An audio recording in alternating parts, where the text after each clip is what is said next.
Naghahanap ka ba ng budget meal pero quality na airgun mga kabeng-beng? So baka ito na ang hinahanap mo. SPMC Bolt Action CO2 long tank mga kabeng-beng. Ayan, napaka-pogi, napakalinis ng pagkakagawa, napakakinis. Isa sa mga pinaka-budget meal nating CO2 pero yet napaka-quality mga kabeng-beng. And also, okay din po tumama ito mga unit na ito. And stainless po yan. Yung ating mga unit na mga ganito mga kabeng-beng. So, nagkakalaga lang po. Complete set na po siya, no? Kasama na po yung scope, silencer. Yung silencer natin, yung gawang SPMC din po, yung malalaki. Kung makita nyo naman po. At mga may divider po yan sa loob mga kabeng-beng. Napaka-tahimik po. And stainless po siya, no? Tukak with safe. Kasama na po doon yung scope, silencer, isang box ng bala at CO2 tank, syempre yung pang refill niya. 17.5 lamang po, kompleto na, no? So ito po ay pupunta ng San Fernando, La Union mga kabeng-beng. Big shoutout sa ating kabeng-beng from San Fernando, La Union na si Sir Dennis Magahin.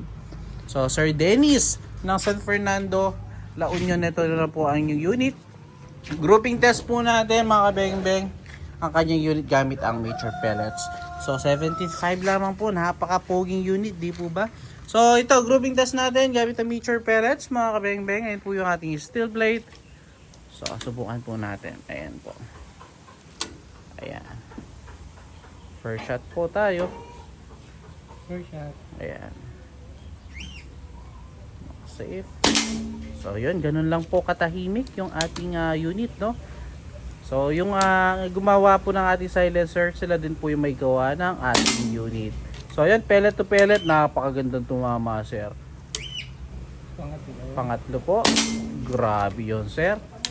So ganda tumama. Pang-apat na po tayo. Grabe po. At pang-lima.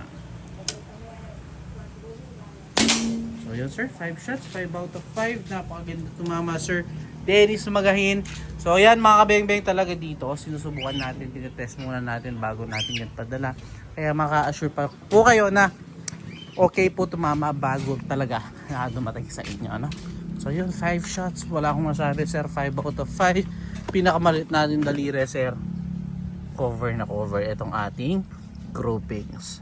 So salamat mga kabeng-beng. Again, Sir Dennis, paintay na lamang po yung unit. Again, peace out po.